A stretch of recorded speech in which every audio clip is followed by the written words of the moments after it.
I call to order the budget work session agenda of the Board of Commissioners of the City of Tarpon Springs on Tuesday, July 18, 2023 at 6:30 p.m. Roll call, please. Mayor Vaticius. Here. Vice Mayor Lunt. Here. Commissioner Eisner. Here. Commissioner Kulyas is absent. Commissioner Kulianis. Here. Okay, the city manager's here. Ron Herring is here. He's got his presentation. It flows just as you see the agenda item. So what we're going to do is stop after each item and see if there's any questions from the commission and continue on that way. So if Ron, you want to go ahead and start with the update from the last meeting? Sure. Good evening, Mayor Commissioners. Ron Herring, Finance Director. And our first slide is we have some updates in the budget that we're going to be putting in from your direction last week. Christmas decorations, we're going to increase from $68,000 to $88,000. And we're going to put some money in for Greektown Initiative. And then we're going to put some money earmarked for pickleball courts, $120,000. And that'll be in the fiscal year 24 budget. And for fiscal year 23, we're looking for some money. We heard some concerns about the flooring over in the public safety building. So we've got some money in the current 2023 budget. So we're going to cover the flooring in the public safety building for about $163,000. Kulyas agrees, okay. All right. If you have any Thank questions, you, I'd be Mr. more Herring. than happy. Yeah, any commissioners have any questions on any of this I stuff? do, actually. What does earmarked mean? I didn't see a budget attached to it, so. It's not budgeted in there, but we've got some other items we're looking into. I mean, earmarked is because we don't know when we come forward to you and show you the different plans, we don't know which ones you're going to choose. And it's probably going to range from 60 or 80 to 150, 160. So we kind of earmark something in the middle to at least have it there, whether we have to add to it, which will be easier if it's earmarked, if you have to add 20 or something, or if you subtract, then you've got money to do something else. We kind of hit the middle of what the proposals you'll see of the options. We think that'll cover, the middle ground. So it's earmarked. When you decide, it may be lower, it may be a little higher, and then at least we've got that money set aside for that. All right, thank you.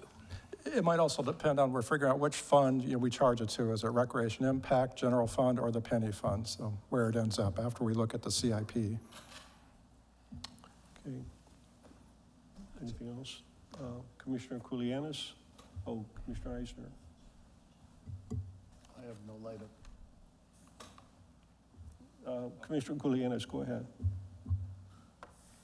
Ron, on the Greektown, wasn't there some money appropriated for them in the last budget?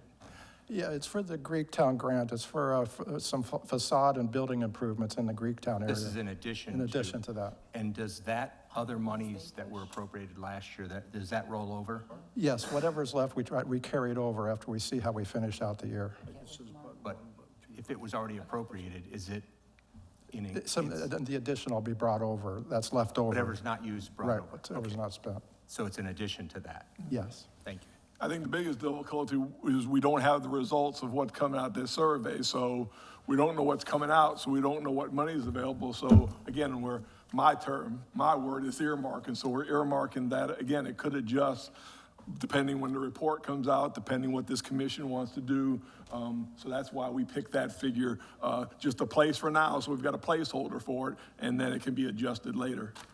I was busy trying to figure out the names on the buttons has gone away, but Commissioner Kulianis, did you ask? No, that's okay. Yeah, your button too. Did you ask the number of courts? Is that one of your questions on the 120,000? Did you ask about the 120,000? No, he was on the Greektown. He was asked about the Greektown. Oh, okay. My question was on Greektown.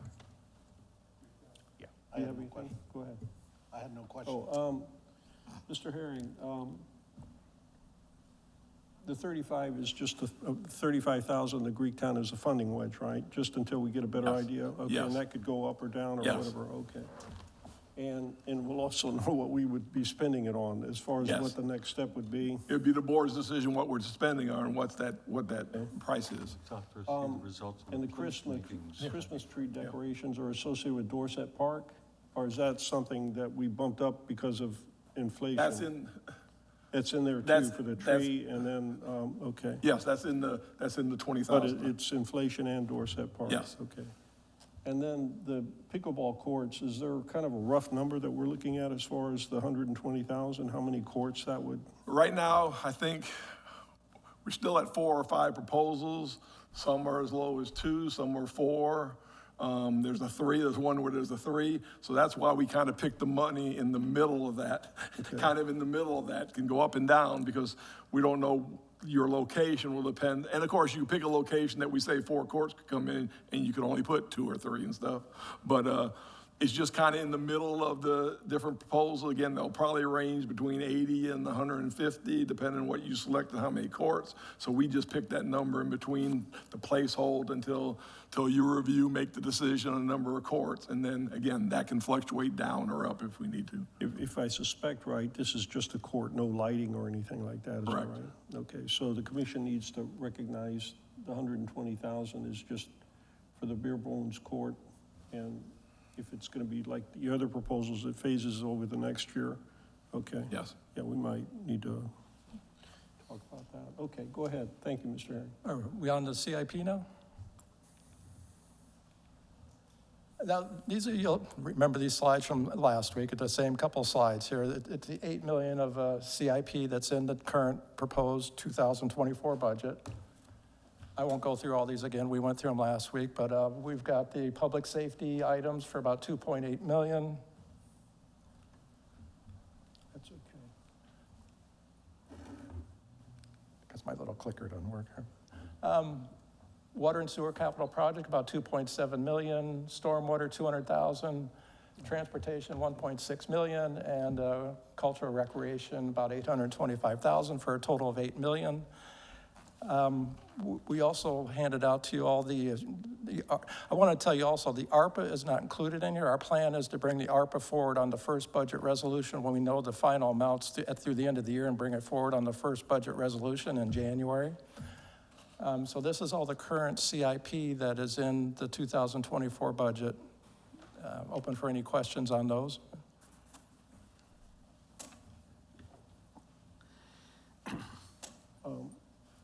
Mr. Herring, was that the only slide that you had on that? Yes. Okay. Let me go to, I went through the budget book, which had obviously the more detail in it. Let me ask commissioners, do any of you have any questions? Mayor, I do, but I have them according to the budget book, not according to this. Well, I think, Mr. Herring, yeah, that's okay. I mean, it for the executive, it starts on 333, but Ron sleeps with his book under his pillow, so you can go ahead and ask your questions. Thank you. The fire station that we have that hasn't been constructed yet, you have in 24, 1.3, and in 25, you're 1.5. Where are we getting the rest of the money for that? I just moved up a slider. I don't know if you want to look, the fire station you're talking about? You know, we have $1 million that we set aside in the current year budget, 23, for the fire station. We've got 1.3 million in 24, 1.5 million in 25.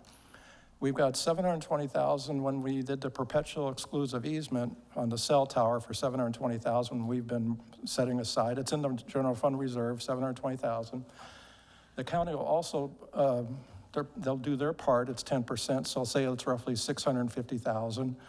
So that brings us about 5.5 million plus about 330,000 from the impact funds. So what we had budgeted so far was a 5.5 million.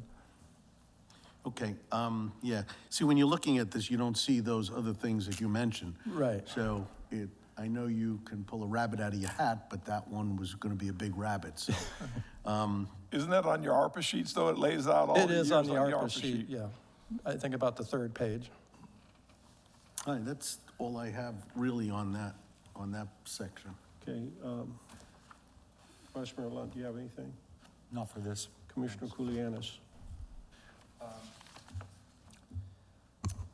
So at the last budget meeting, we talked about the list of projects that we were going to prioritize.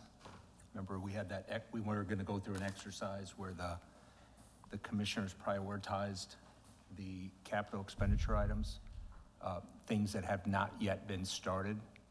Are we doing that tonight? Well, we got as part of the ARPA sheet that I sent you this afternoon, plus this. I can go over this now, what is part of this 4-page handout. But what, No, we had talked about having a list again, and I'm sure it's in this list. The project's not started? Is that the list you're talking about? Right. it's the 4th Ron, page is of that.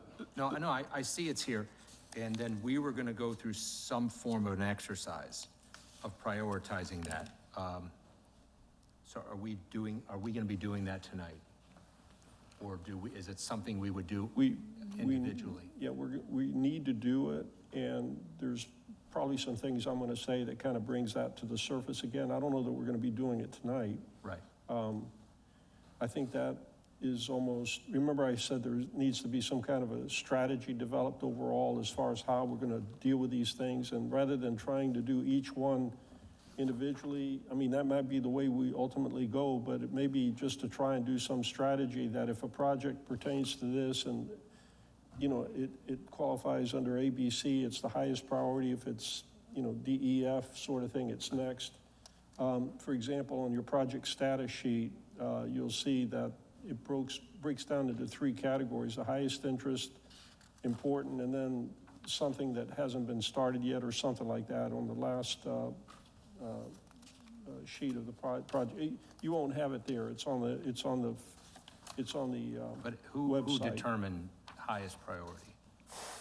That was done, I think, Mr. Robertson, you could kind of address that if you'd like.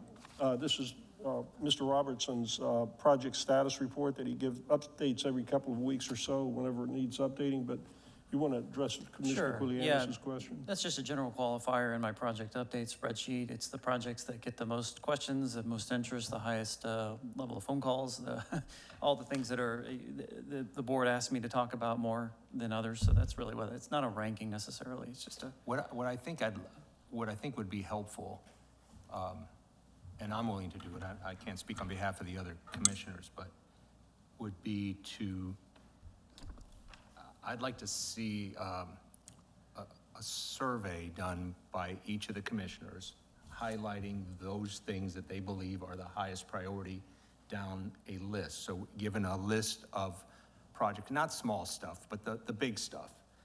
And then we compile that list together and determine, you know, how, like, remember when you guys were voting on that thing that time for something? Remember you guys were ranking everything?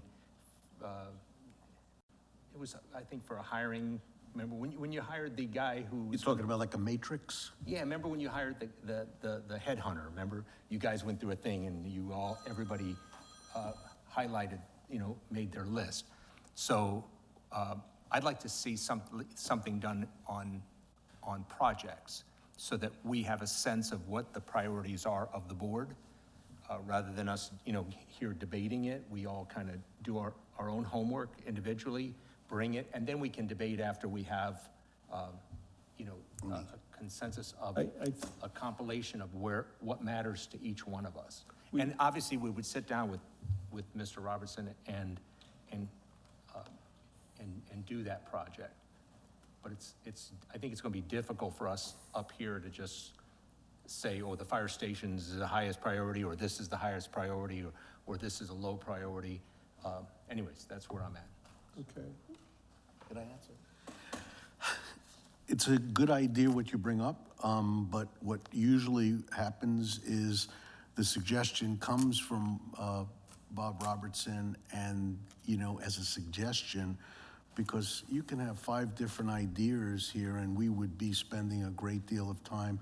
You know, you have your favorite ideas for what projects you want to get done, and I have mine. Everybody, I think it's more important that we get a priority list from Bob Robertson, and we then can discuss that, you know, 5 on 1, and kind of move ahead and at least know, well, you know, maybe that's not a good idea, but for us to debate them all, or for us to put a list together for all of these different items, we could be so far off from each other. We are. Yeah, but, I mean, look, I'm not saying no, I'm just, you know, I just think it's a better idea to go through with, you know, have Bob give us that list and then go from there, but that's my thing. Did you want to say anything, Vice Mayor Lunt? You know, Okay. I think if we start stack ranking every project out of 4 pages of projects, we're not gonna be done this budget cycle. That's what I'm saying. Yeah, I let me, think- let me just pick it up a little bit. You know, I think we need to continue looking at things from a policy perspective in terms of priorities. And then it's his job to take what we tell him are the policies, and then he puts together his CIP like he did this evening, and presents that to us. But what's different the next time it happens is that there will be the priority based on the policy that we delineate. For example, public safety is a top priority. Recreation may be another thing. The comp plan, remember the comp plan with connecting the dots, deficiencies and things like that? That's never been done. If you remember I used to preach priority, priority, priority. We've never done priorities. This is, last year, I think, was the 2020 after that election, was the first attempt to start establishing priorities. And we haven't evolved since then. But you're right, is what you're saying. We don't have a prioritization process in place, but from our type of form of government, it begins with a policy, and then he implements it. However that policy is determined, I think at some point we need, whether it's, and I'm talking big picture, I'm not talking about getting into 5 pages of projects and saying, you know, this street should be fixed before that street. I'm talking about major, No, I agree. projects and what our priorities are. So how are we going to determine what we tell the city manager? Like, how do we all coordinate that? We have to have a separate discussion on establishing a policy. And then at some point, before we say that is the policy, he needs to test that policy to see whether that would work in terms of taking what we say that is the important thing and let him apply it to the CIP, the projects that are being proposed right now, and see if that works. You know, I can give you a really, really good example right now. I was going to get into a little later. The $1.1 million for the recreational dredging. And that's for 2024, but we don't have a place to put the material. The Stamis family, they were very cooperative, but it was, unless you tell me something different, this is pretty much it. This last extension is it. So we don't have a place to put this material when we do the recreational dredging. And so what do? Well, the first priority is not to budget money for the actual dredging, but figure out where you want to put it. In other words, buy some property or come up with a solution of where's it gonna go.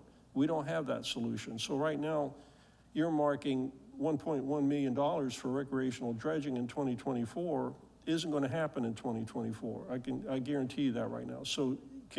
But that's part of the penny money, right? That's out of the penny fund. Correct, it's right up there on the, So that's right there out of the penny fund. And so that money could be utilized for something else that may be a higher priority, but it is an extremely high priority, but it's a higher priority until we get the issue of where do we put this stuff. The short-sightedness of not buying property gets even worse than that. And I mentioned that, said a little bit about that last time.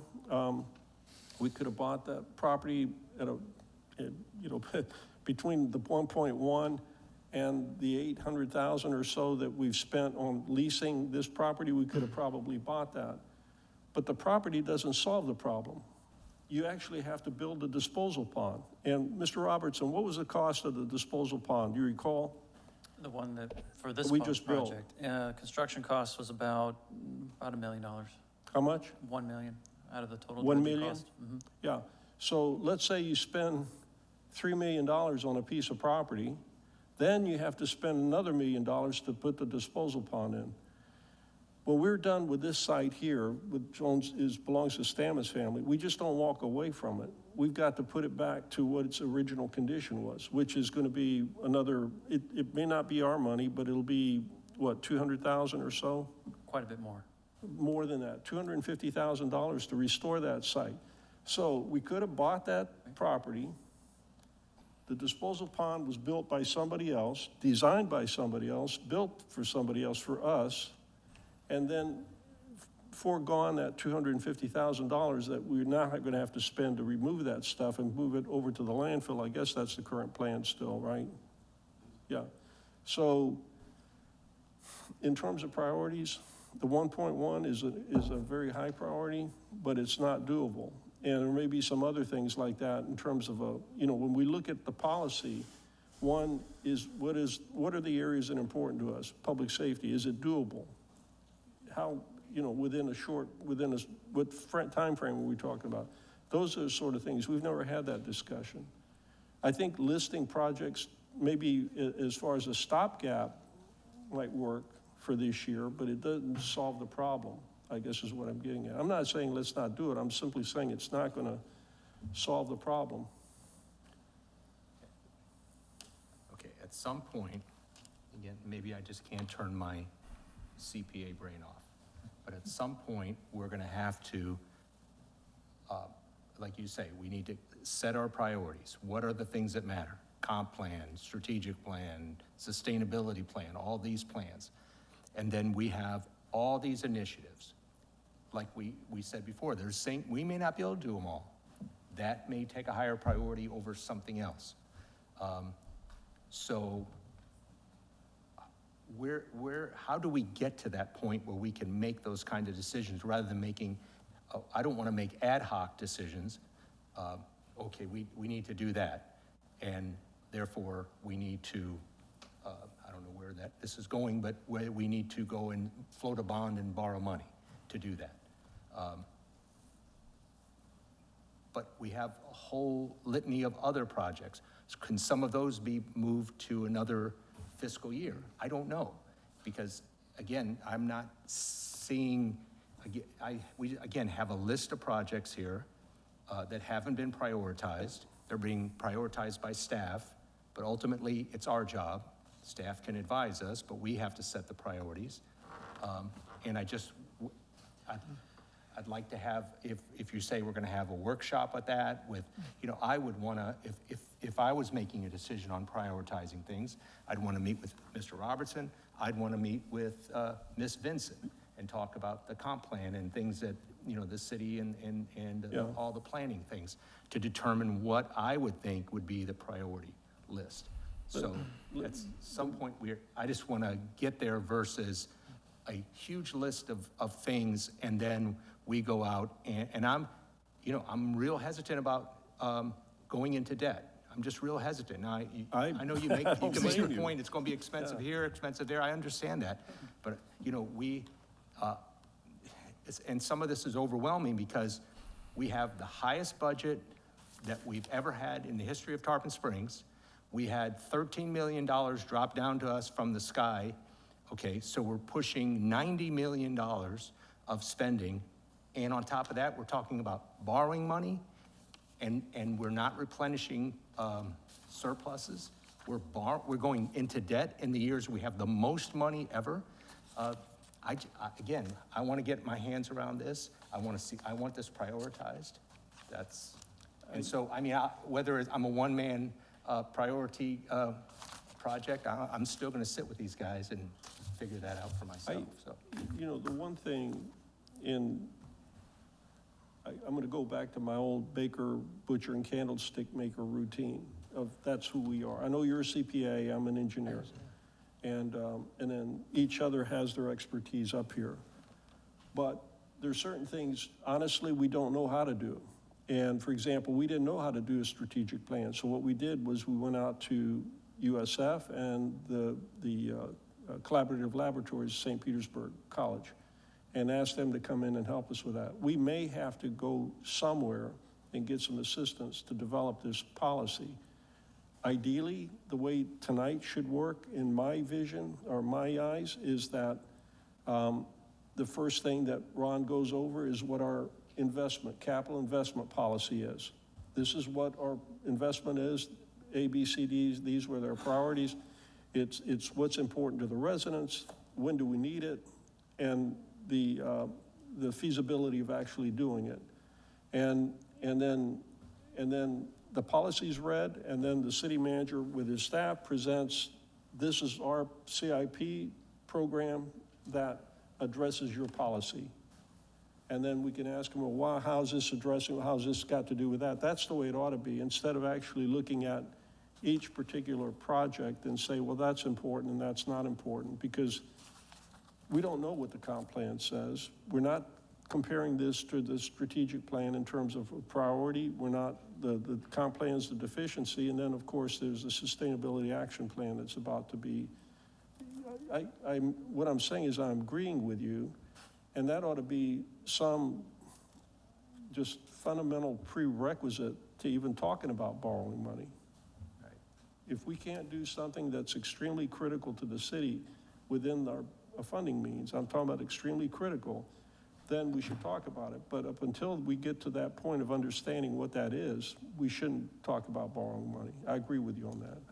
So maybe we should have a discussion here, maybe at the next commission meeting, to talk about how do we go about this, and maybe look at perhaps a consultant to help us devise some, investment policy based on priorities and some workable tool that allows us to do that. And, as a CPA, your knowledge is really applicable here.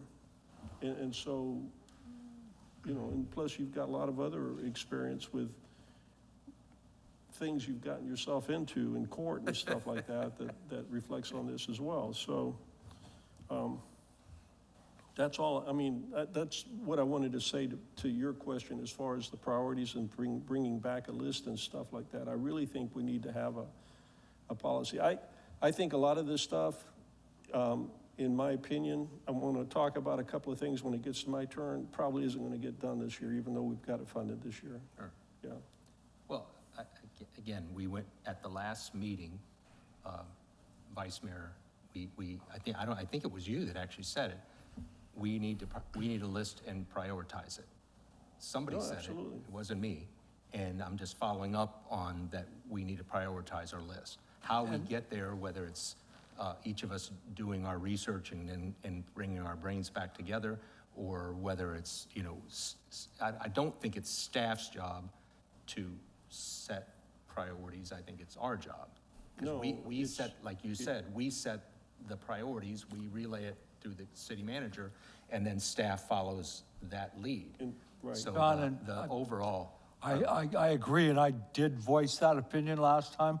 But what you have to realize, and I don't want to, anyway, what you have to realize is some of these projects, especially when we're talking about the penny fund and stuff like that, this is stuff that started a year, maybe 2 years ago, this continuation. The only single items that you see on that particular list that are questionable are the Bayou and dredging project, the Bayou and the Intercuts project, which actually is in our city charter to do and hasn't been done. So it's gotta have some priority. And the only other individual one that's on there that doesn't is the Motorola radios and stuff like that. So there's only 2 items on that entire list that could fall off in priority. And one of them's in our charter, the other one means our police force and I won't may be be able to operate. jumping the gun, because, again, we were gonna get and it may be in here, Ron, correct me if I'm wrong. I but think we were gonna when get I a mentioned that list. about projects, I meant projects that are being brought forward for discussion now, Well, not and all- projects that have already been decided on. But also, we talked about looking at projects that were funded but never started, and that we would look at whether those even need to go forward. And you were gonna make us a list of, That's page 4 of that. This is in there, it's page 4. and then we were going to look at prioritizing that on whether we go forward with some of those items. So I just know let I'm me- jumping the gun. Yeah, I agree. I think there's very little things on this list there's lots of dynamics. First of all, some of these things you see on our priority list, the reason they're priority is because there's grant money attached to them. Right. So either you give up the whole, they're on the priority because a grant is attached to them, and you can't put that off. There's some projects you can put off to next year, and we've talked about them. There's one project, let me give you an example, and this is why the priority list sometimes changes, not through this board, but through the circumstance of the project. There are some issues, serious issues with the engineering of the Jasmine Sidewalk project. That project may need to be moved back, which means that money would be available for the penny money now, and we move it back just because there's some serious engineering problems with getting that done. So it's up there because Jasmine Sidewalk is probably 4 or 5 years in the ring of, it was listed, it was one to do, it moved through the process, it's to the top of the list due to attrition. But that might fall off just because we've got issues with it. But there's very little things, you know, you could drop off or put back in policies without affecting grant money. The fire department is one you could, we've got it laid out, but you could put that back. I don't think anybody on this board wants to put that back, but that would be subject. The ones that's got grant money attached to, the ones that have got other things to, that's why they'd stay on the priority list unless you wanted to give back the grant money and do. So on that list you're talking about, there's very little. Now the projects we haven't started, gone with, the other list that's page 4 and stuff, that's always something we're not gonna put it to this list here because we need to prioritize and put those things on the list. Well, we had brought up last week or maybe it was earlier this week, the Elfer Spur project. Grant money attached to it. 1.4 million, but they're granting us 379,000. So we have to fund over $1 million of that project. So,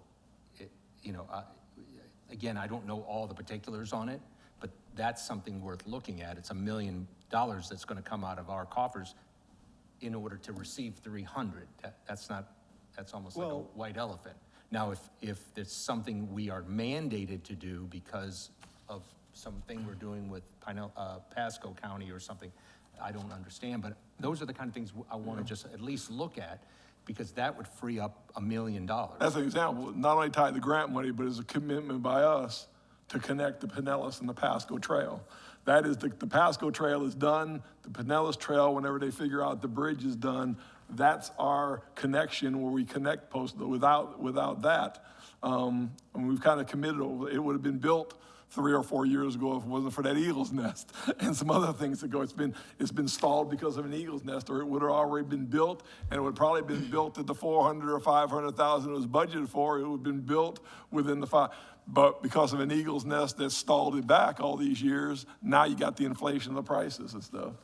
So whereas you could, there's a lot of commitment and stuff with that project that we wouldn't look so good if we bowed out of it.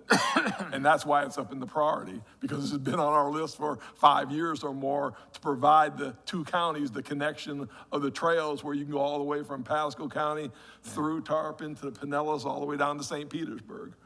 Yeah, well, Pasco didn't think much of us when they decided to ruin the mouth of the river with their Disney World project, but that's another story, right? So that's it for me. Vice Mayor Lund, did you have anything? I've got some comments. No, I'm good, thanks. On the CIP, there's actually 3 documents, actually 4, that are worthwhile looking at. We've got the executive summary, which includes the capital improvement program spelled out. We've got the ARPA fund sheets and other sheets that Mr. Herring gave us this evening. The executive budget summary book that we have was 2024. I also used my 2023 book to compare how things have changed between last year and this year. And then also there's the project status sheet that Mr. Robertson puts together. And in my opinion, for the capital improvement program, you've got to look at all of those together to kind of get an idea of where we are. I'll give you an example. I talked about the dredging, the Cops and Kids building, that we had. It's on the project status report that we're actually working, spending some money with the design of it, but we don't have the $5.5 million that's needed. And what is being pursued is some grants and things like that. And so that's one that I think is a very important project from services to our residents, but we don't have a handle on the funding yet on that. The Penn Street funding, I talked to Mr. Herring about that a little bit. We've got a funding wedge in on that on the ARPA funds, right, Mr. Herring? Yes. Okay, that's part of the CIP. We started out on that. The guy the contractor walked off the job. We settled for less than what I thought, or not what I thought what everybody thought we were gonna get. I think 1.1 million, and I don't know whether Mr. Salzman's succeeded yet. Did you get any feedback from him? I don't think it's officially signed off by them yet. They've got it and have indicated they're gonna sign, but I don't think it's on the dotted line yet. Right, and so, but we suspect it's gonna be a lot more than that. We've got that 1.1, we've got whatever's in the ARPA funds, and then from what I can tell in the project status report, we're redoing the design for bidding purposes. Is that correct? Okay.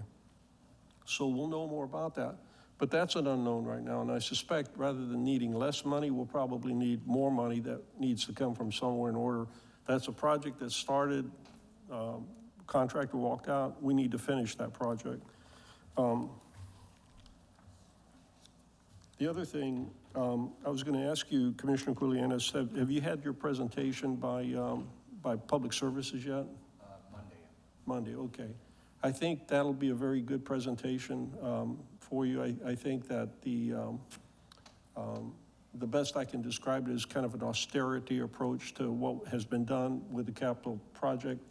And you're going to find it runs very, very parallel to, you showed your graphs about the downturn in the real estate in 2008. And I showed the same information a few years ago, but also highlighted the fact that just prior to that downturn, we reduced the millage rate. And so that compounded the difficulty, and it took us 11 years to catch back up on it. Last year, we reduced the water rates by a couple of percent. I think, was it a couple of percent? 2.2% reduction. Now, but that was 2 years ago, I guess, and 2 years ago, right? It was last fiscal year. This year is a 0%, no increase, but in 2022, it was a 2.2% reduction. Right. And so it's the same scenario. We reduced the rates. Now we've gotten this huge spike in operating cost, and we can't support basically the program, the capital program that we've got for water and sewer, so we need to make some adjustments there. And so that's another example. And so there's some projects in there, for example, in terms of priorities, and I was going to ask about this, and I know solar, I mentioned this to Tommy just briefly. Solar, I know, is very dear to you, Mr. Smith, but we still have the solar funding on the ARPA funds. Is that correct? Is it ARPA? No, there's no solar funded in the ARPA fund. There is in the water and sewer fund. On the water and sewer fund, part of the CIP. Yes. It's still in there for this year's budget. Is that something that we're going to follow through given whatever else we're doing, or in terms of priority, I guess is what I'm getting at?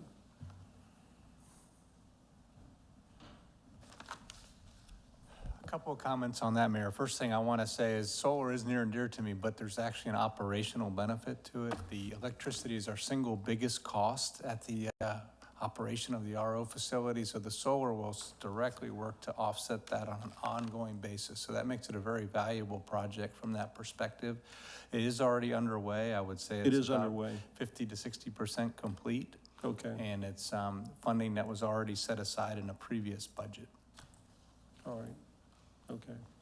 That's the sort of thing that when you go through that, I call it an austerity program on addressing the increase in operational cost, projects like that are they're gonna wonder in your mind whether it's a high priority, and it's, you know, we're already down the road on it, I guess, from what you're saying. Okay. Let me just go through this a little bit. On the Orange Street improvements, Mr. Robertson, if you could come forward. I know that's, Mr. Herring, keep me honest, because I have a hard time juggling between the penny and the ARPA. Orange Street, was that ARPA? No, that's budgeted in the penny fund. Okay. We're at 30%, 40-something, oh, wait a minute, 30% complete on the design. That's right. And I think there's some sense that the original cost estimate for that is going to go up as well? Yes. Okay. The Seabreeze Drive sewer project, there's maybe a little bit of money that we need to come up with at the end of that. Maybe, maybe not, we'll see. Maybe not. Yeah. Okay. The Beckett Bridge utility location, we were hoping to get the grant on that, right? That's right. That was declined, and we're gonna try again, I think, right? Correct. And if we don't get that, then we're gonna have to pay for the water utility relocation. Yes. And do we have an amount that is, what would it, do you recall what it is? It's about now? 3 million. How much? 3 million. 3 million? Mm-hmm. Yeah.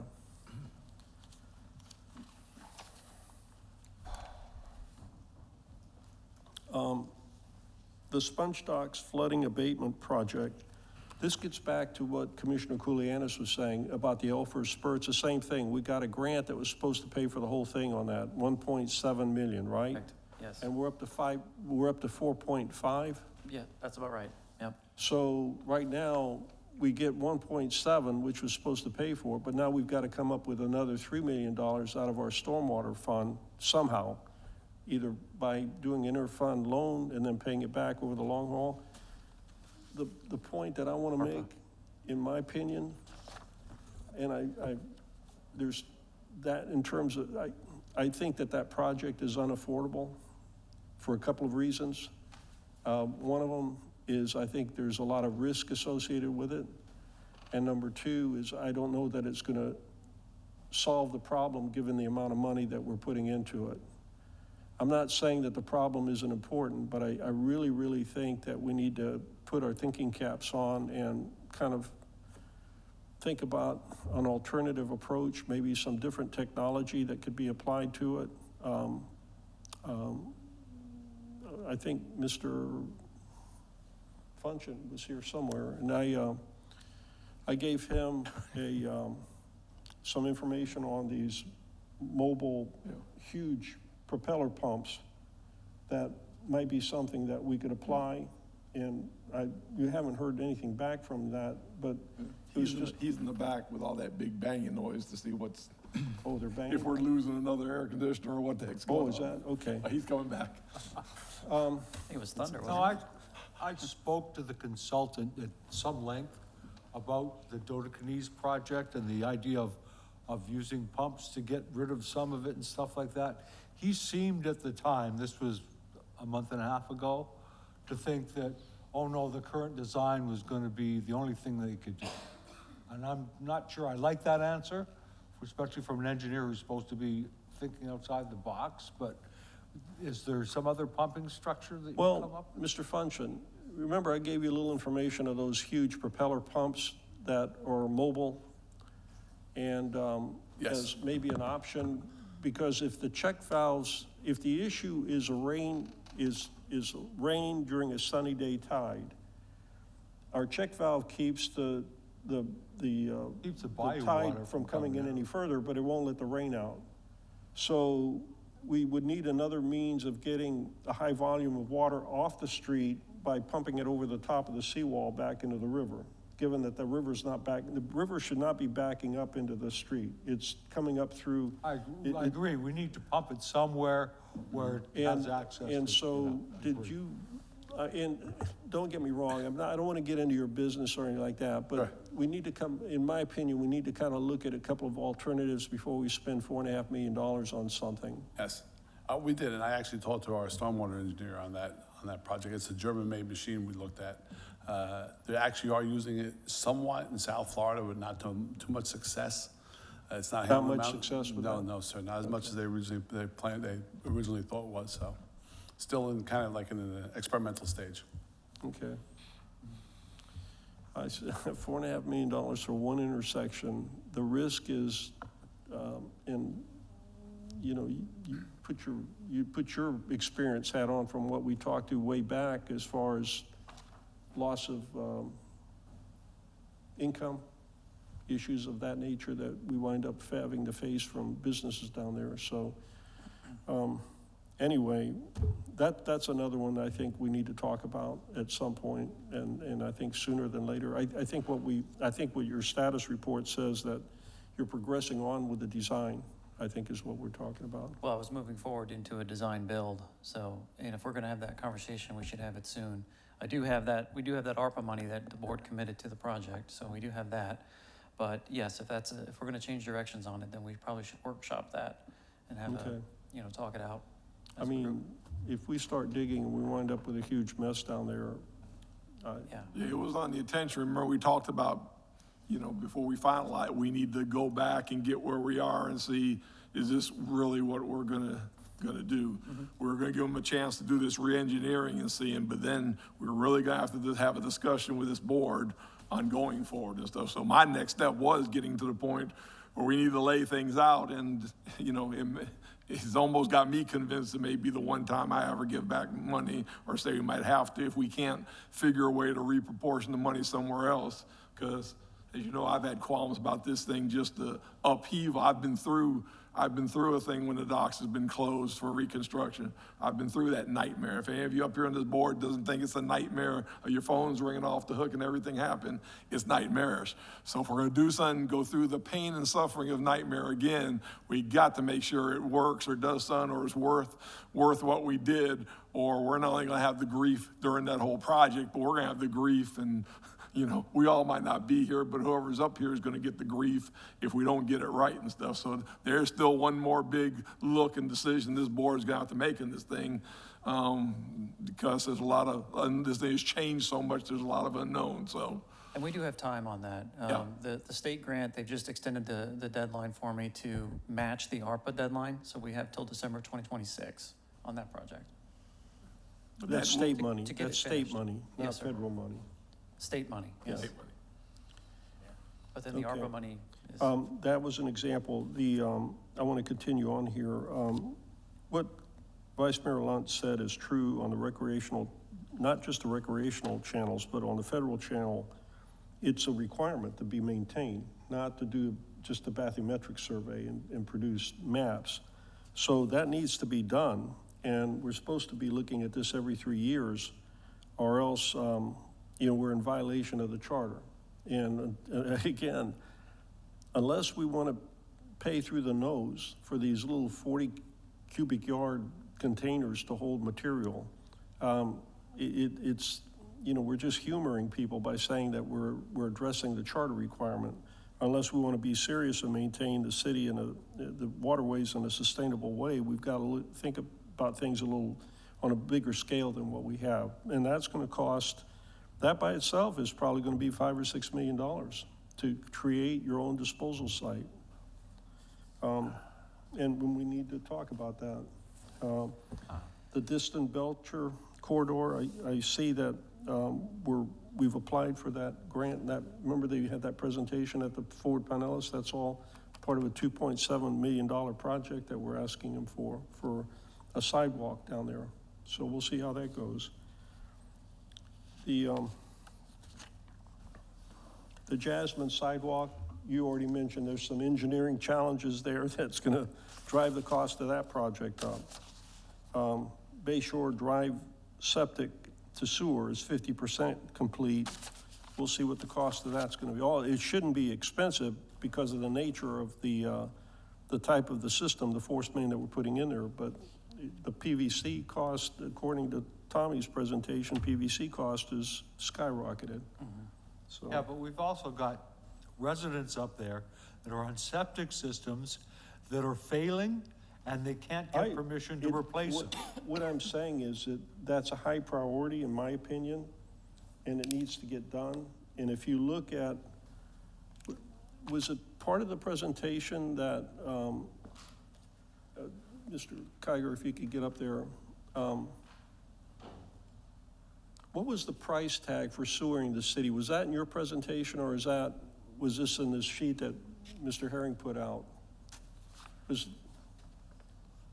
that in your The sheet? Bay Shore septic to sewer, that's on the ARPA sheet at the 1.3 million. No, At 1.3, but not just Bay Shore, but on the other streets, there was a huge amount of money just for, was it Florida Avenue, Mr. Smith? South What was the Florida, price tag of North Florida?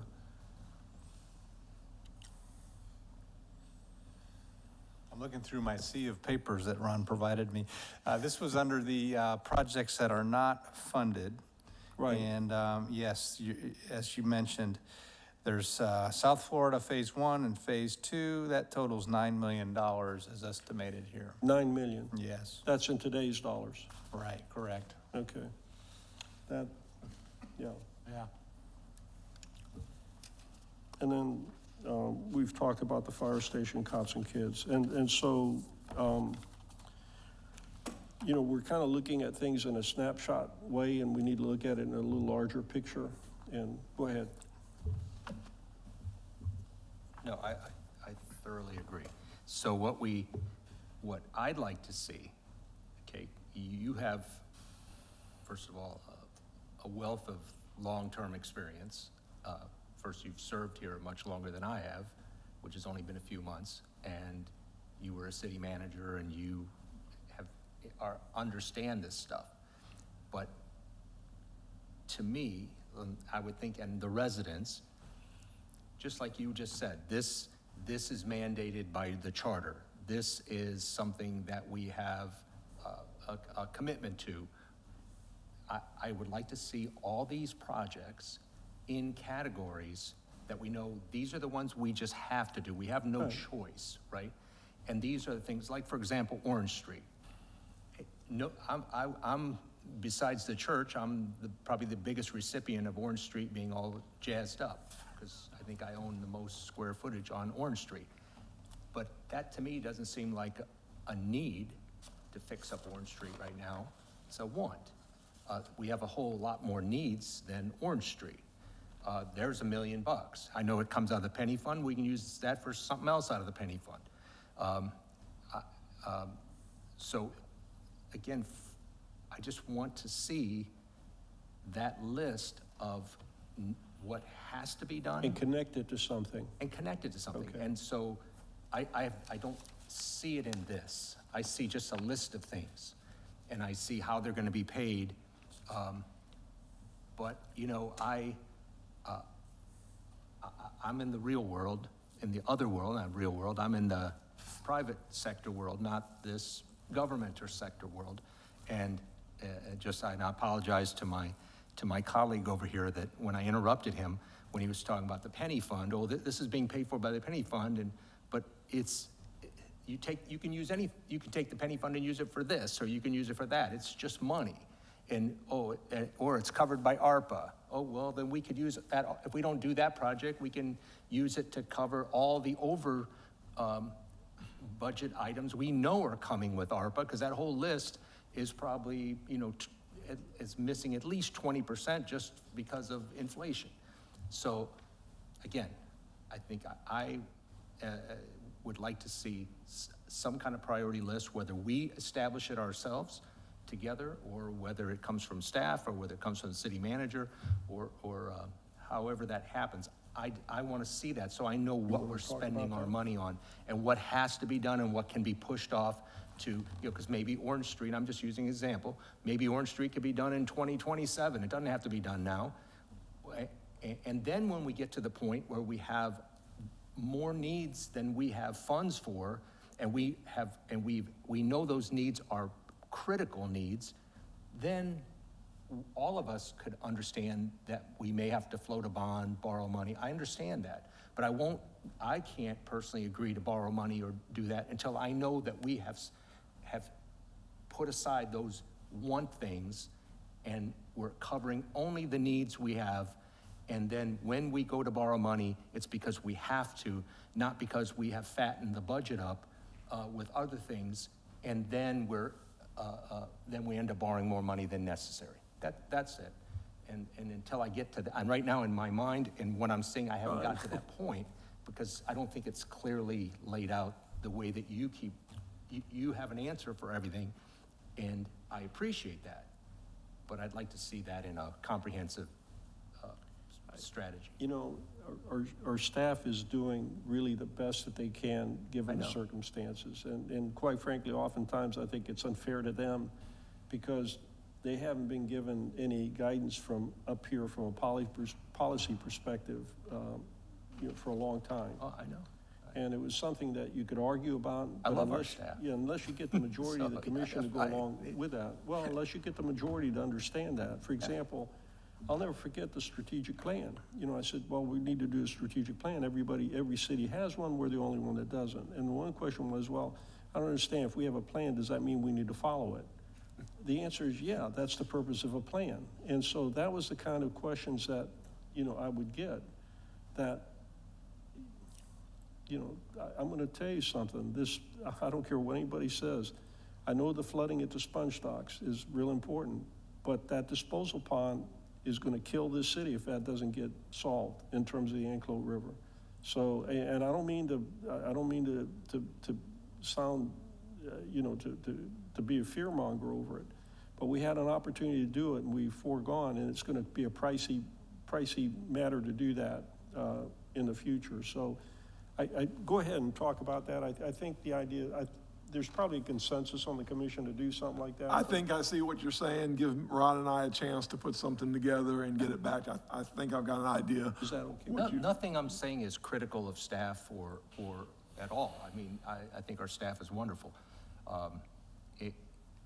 Again, before we go to, we would do this in our households. Before we would go out and borrow money and go get a second mortgage on our house, we'd want to make sure that we had prioritized our expenses of the things, you know, maybe I don't need to, you know, get a soy latte every morning. I could just have a cup of coffee at home.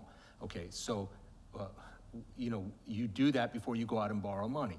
I want to make sure that all this list of all these projects, whether they're projects that we talked about ARPA, whether we talk about Penny Fund, whatever we're doing, that we have, that some of those things, like again, and I'm just throwing things, Orange Street, $1 million. Well, you talked about maybe it would cost $5 million for that disposal area.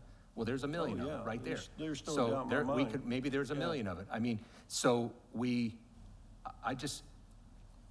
I want to understand that we're spending what we have to spend right now, the things, and I think that this board has probably got the most, the biggest challenge probably that any board has ever had. Because we're head on and we're addressing it. We're not the kick the can board like, you know, maybe has been done in the past. I can't The speak for easiest them. way to deal with it is not talk about it. We've done it, yeah, we're addressing issues. But, you know, we have this climate change issue with everything flooding and all these, you know, these are critical things. So now I agree with you, and I really do respect the fact that you want to address all these, and I do too. But again, I just want to, again, tighten our belt, get the things done that we have to get done, and then we can address those big issues at that time. I'm ready to take a shot at it. I think You I know where I'm understand. coming from. Ron and I are going to take a shot at Okay, it. So. that's all. You know where I'm coming from. All right, that was you with a red light. Are there any other commissioner comments? We'll move on. Unless you don't want to, Mr. Herring. Before we Comments? before you move on your program, We do have Renee here. She wasn't here last week. I know there were some questions on our portion last week when we were doing the departments and stuff. So I'd like to, before we hit into the enterprise funds and that, to have an opportunity from Renee's budget or some of the questions that were asked. If Renee could come up and you could re-ask. Consultants and stuff. Yeah, that sort of thing. We'll finish up her answers that she wasn't with us last week, so.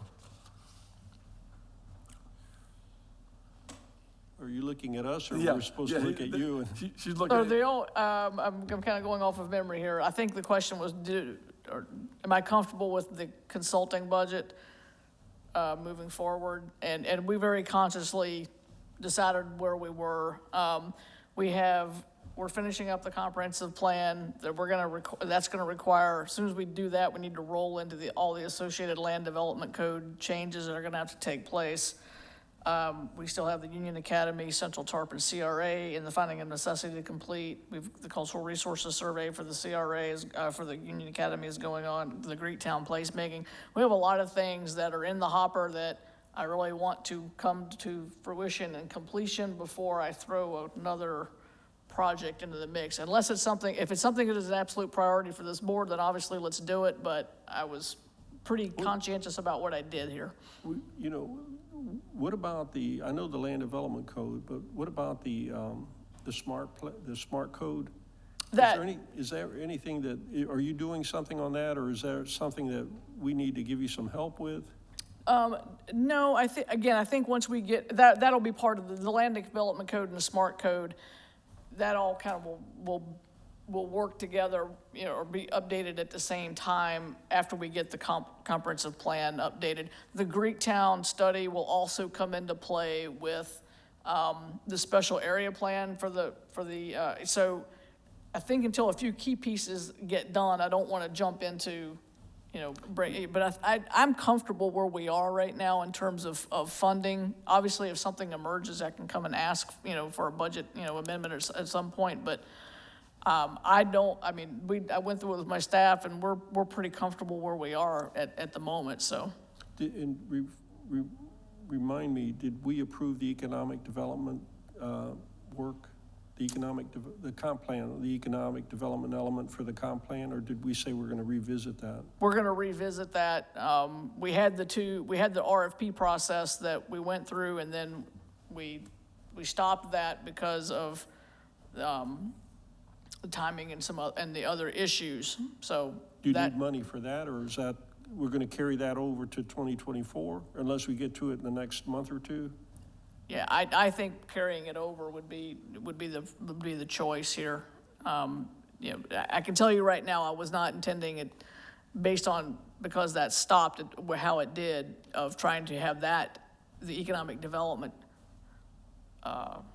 element completed with this comp plan update. We're gonna have to add that in after the fact, so I think. We're gonna do it after the fact? Yeah, so that economic development strategy and the economic development element, those two things, the asset-based and then the element, we had that funded. I think if we want to roll that forward, and revisit that, we can certainly do that, yes. Okay, yeah, your department's doing very well, and, you know, across the board, from my perspective. And the economic development element for the comp plan was something that's really, really important, that kind of sets the tone of our smart code and other things of what we want to do. And then we've got on top of that, we talked about this a little bit with the state laws, the state stat laws that had just been passed with favoring, you know, residences and not favoring commercial and industrial development. And so we just have to make sure that, I want to use the word protect the city, the integrity of what we've got right now, despite what the state legislature is doing and trying to making it more difficult for us. So if you're comfortable, I'm okay with it unless the commissioners got some questions. I'll revisit it with the city manager again, but I think at a minimum, I think rolling that money forward and picking that up is something that, you know, we do want to do. It's just a timing issue at this Yeah, point. I mean, honestly, the planning department's gonna be the key to the city's, in my opinion, the key to the city's future. You're the one who is the gatekeeper of what comes in and what doesn't come in, and that's based on the policy that this commission provides you, and it's got to be reflected in our land development code. Sure. So, okay. Vice Mayor Lund, did you have anything? Commissioner Isaac, Commissioner Kulianis, anything from Ms. Vincent? You sure? Yeah, sure.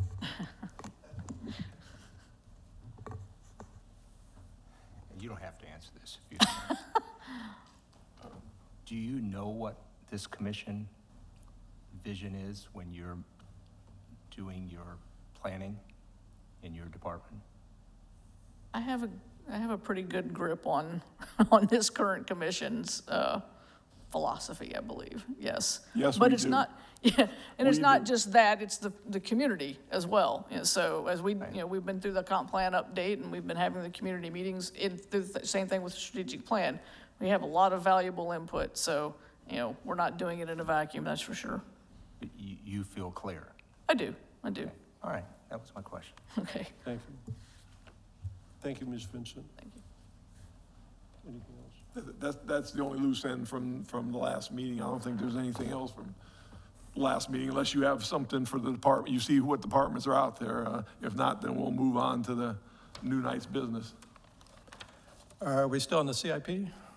No, we're moving on your on to the real night presentation. business. I just wanted to make sure, one of the things you all asked for the first page of this document, you asked for a timeline on the ARPA projects. And so working with Bob and the staff, we provided that timeline there on that first page. The timeline, yeah.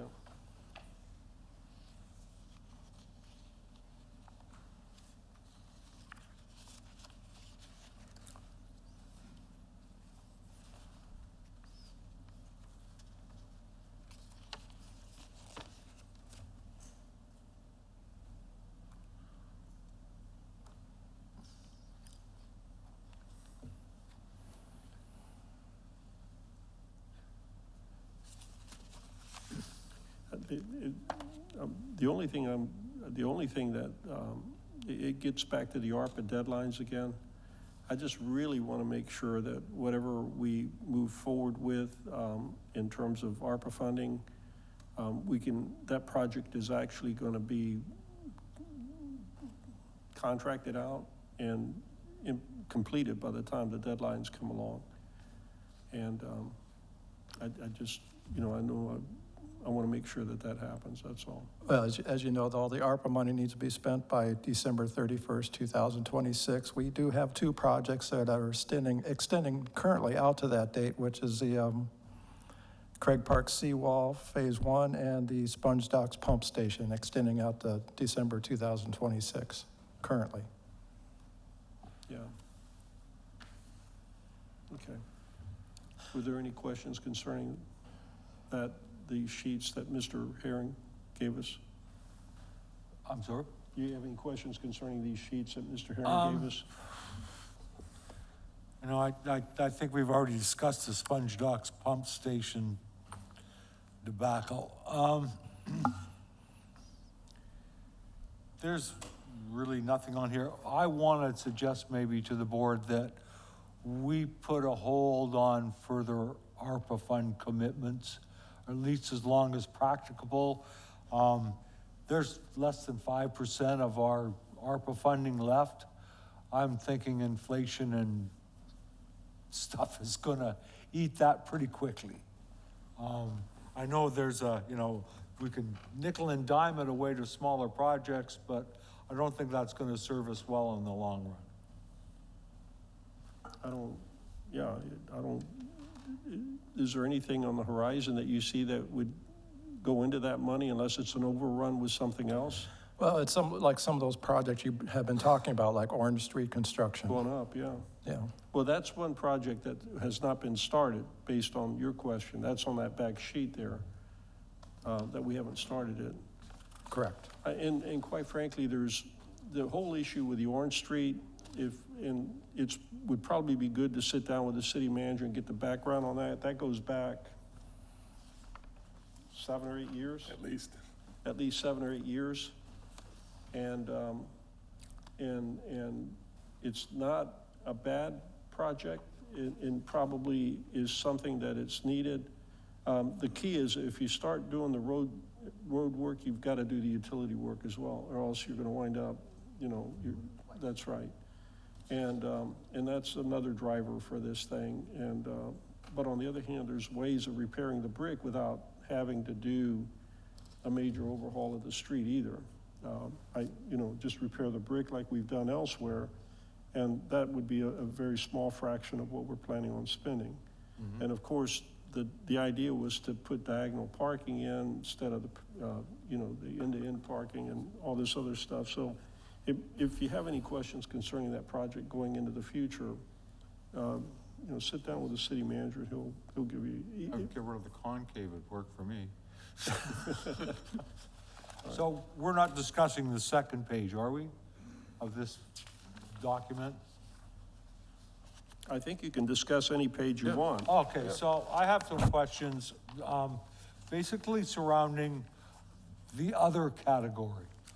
And I'm assuming the other category is we don't know yet? Or, I guess Ron will have to tell me that. So for example, for the cybersecurity for the water and sewer infrastructure, we still have an underfunded $700,000. And it's marked as other. I'm not quite sure what other means in that concept. The same with, No, that means a funding source. I was trying not to list all the different funds, so that other is the water and sewer fund. okay, so when it 700,000 says for- other, they're actually funded, but Yes. they've been appropriated to other? Okay, Yes. that's all my comment. I just didn't, I look at other and I go like, other what? But, okay, so that's fine. That answers my question for that. Commissioner Kulianis. So if the referendum passes in November on Roosevelt, where are those funds coming from? The 1.8. 1.8 million. We'll be coming back to you at an upcoming meeting to decide. Obviously, we need to have that decided for the citizens to make their decision from. So we've got a game plan where we're finding maybe some alternatives to it. So that, I imagine it'll probably come to one of the August meetings.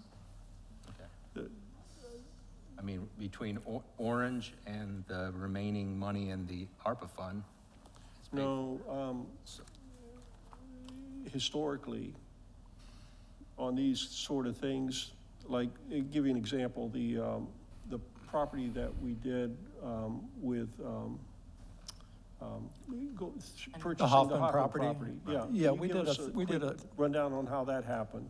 We used part of the money from the CRA, and then the other half, we did a $300,000 loan from the sanitation fund, paid back $100,000 a year.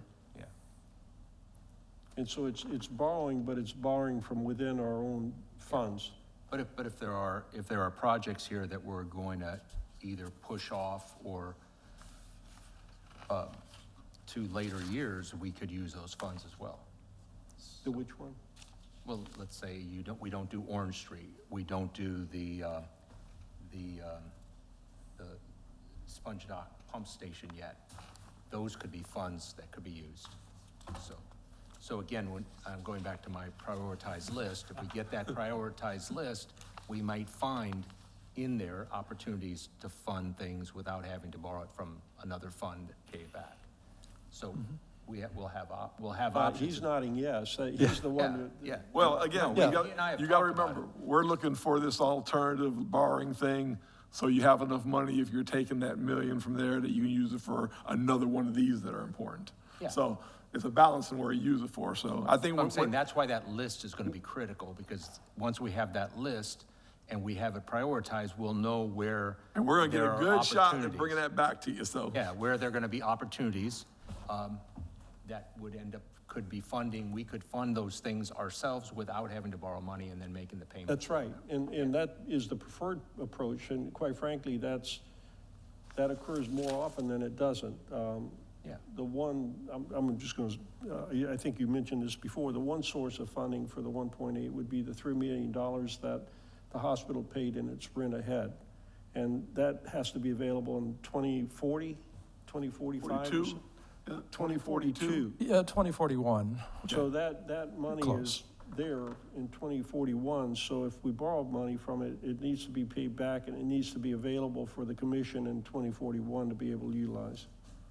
But that's something that's just sitting there, yeah. But again, once we have that list. Yeah, I know. We'll be able to make better decisions. Well, that's what he's Yeah, saying. that's it. Yeah. That's all I'm saying. You know, have you ever played the P and Show game with Ron?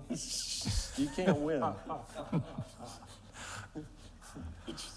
I get emails about all these investments that we're making and stuff. I said, Ron, he goes, oh, don't worry about it, it's okay. It's just juggling the balls, you know. Yeah, we got another 0.25% out of this, $3 million, or, you know, that sort of thing. Yeah, So, moving the shell. Yeah, It's good till it's not good. So, yeah. yeah, and we, Was there you know, anything? I think we all are committed to being healthy, financially healthy. So we want to address all the things we have to address and then leave a very healthy balance sheet to the next board. You know, and some of us may be here for the next board. So we don't, so we also want to we don't want to be hamstrung either to where if there's a downturn that now all of a sudden we have to go into massive austerity. I'm not saying it's going to happen, but we always want to be prepared. But what you're going to hear from public services is that there's certain things that are outside of our control. I know. And you may have a healthy balance sheet, but your system is, you know, you're just from a healthy balance sheet, but you don't have enough funds to cover what needs to be done. And so that's my thing. We're coming up to that point because of the 30%, 40% of cost increases here and there. Those things are beyond our control. We still need to do them, and they do affect our bottom line. But there's going to be certain things that's all I was getting at. There's going to be certain things beyond our control that may push us into having to do something that's either, it may even be a state requirement for that matter, I don't know. But you'll see. Yeah, I know. But I mean, I know what the punchline is. I don't, in anticipation for Monday's meeting, I know what the punchline is. So, yeah, I do. So but it, you know, it's going to be, we have to, you know, account to the residents and, you know, if their water rates are gonna have to go up because of cost, or we have, you know, and, you know, we have, again, more funds more revenue than ever in the history of Tarpon Springs has come in to town. And, you know, as a resident, say, well, why isn't my millage rate going down if you guys are, you know, flush with cash? You know, I think we have to be able to answer that question. That's why the list is important. So they'll know, these are things we have to do. We're not really doing a lot of discretionary things. We got small stuff like pickleball and stuff like that, but that's small potatoes when you know, in an $80 million budget. But, you know, we need to be able to answer that question, because that question could be asked of us, you know, why is this going up? Why is that going up on us? And yet, you guys have collected more money than any time in the history of Tarpon Springs. We need to answer that question, and that's why the list is important. What I want to say is it's not just us, it's across everywhere. And what you'll see is across Tampa Bay, and we're not in a situation any different than the other counties and the other cities in Tampa Bay. And there's some things that are extremely important that have come up that are really important to the residents that we're not going to be able to achieve this next year, just because of our funding and the increased cost. So that'll be at the next meeting, is that right? Correct. That'll be, you'll get your presentation next week, but then we'll have a public meeting on that. at the next commission meeting, or was that in August, were you gonna do it? In August? Okay.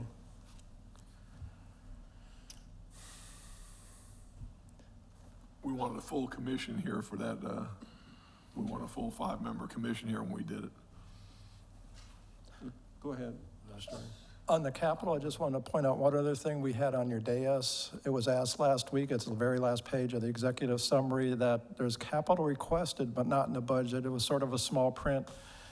We expanded it to 2 pages, and we also provided funding sources for those items, mostly smaller capital items. Yeah, the list that you provided, that amount is different than what's in the printed CIP, right?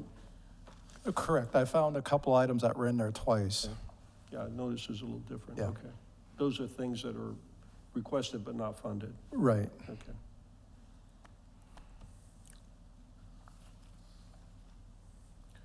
And it goes, as you study these more, Andes, you can get with us individually, get with us on this list to hear our thoughts, our, how we adjusted these, and they will be reevaluated again, especially anything on buildings. We will reevaluate that one more time to make sure our projection of time is right. If there's anything that the condition or anything has changed and we need to move up, we'll move up. So this is a document that's adaptable. And again, we're going to be looking at everything one more time, especially if you see anything to do with one of our buildings. And if it's, for instance, we say in here we're going to fund it in 2025, but the need for the building is greater, then we'll do the shuffle game, move something out, move something in on a priority basis, and you'll see a change to that. So I see priorities here, it's got to be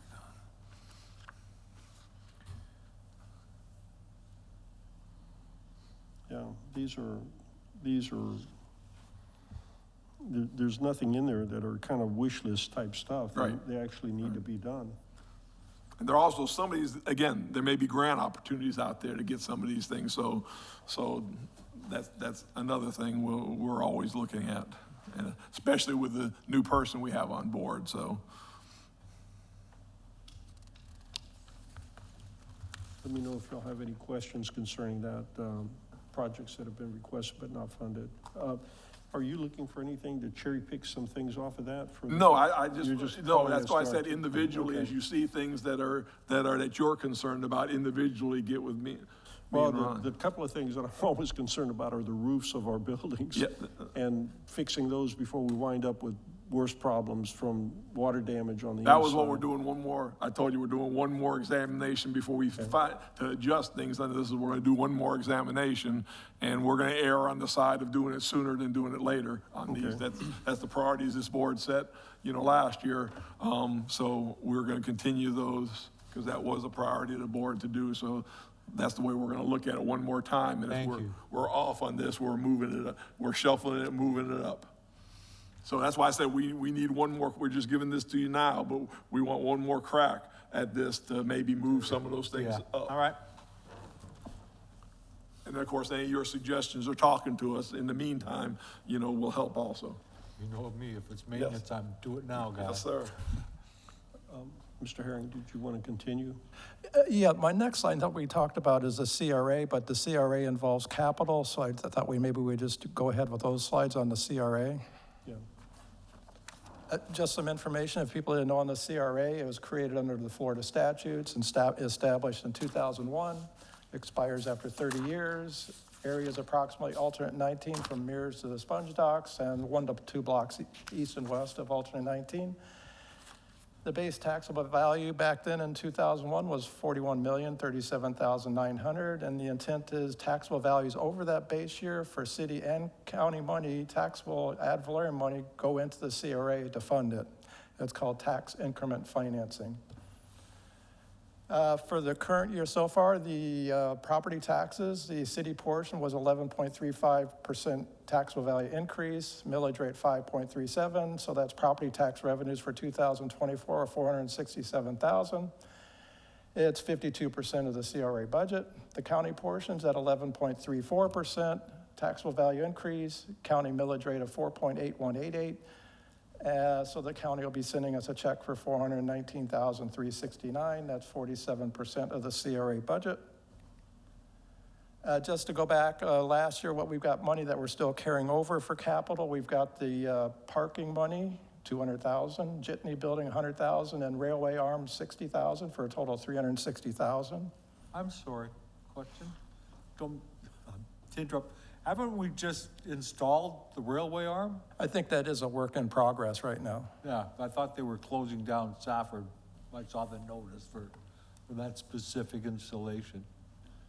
So why is it on next year's budget?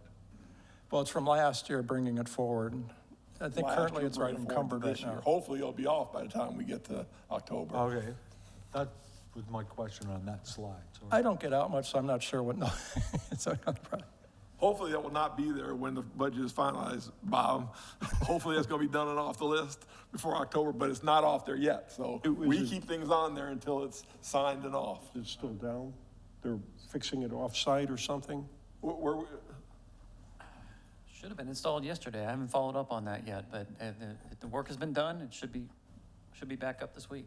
It's off, it's somewhere else getting, It was, and now it's been returned, and the project should be done. Yeah, I didn't go on Safford, I I don't think haven't today or either. yesterday, so. I need to check it out. As far as money's still there, but, But we'll let Ron know to come off that list. okay. And of course, we're still waiting for them to bring back design on the Jitney Building, so there'll be a time where we'll have to make a final decision what we're doing with that, but it's not us, we're waiting for that to come back to us. From Mr. Hoffman and the group that he got together to volunteer to do that, to try to get the price down. So we are waiting on them as far as the Jitney Building goes to get it to you and have you make a final decision which way you're gonna go on it. This slide here is a five-year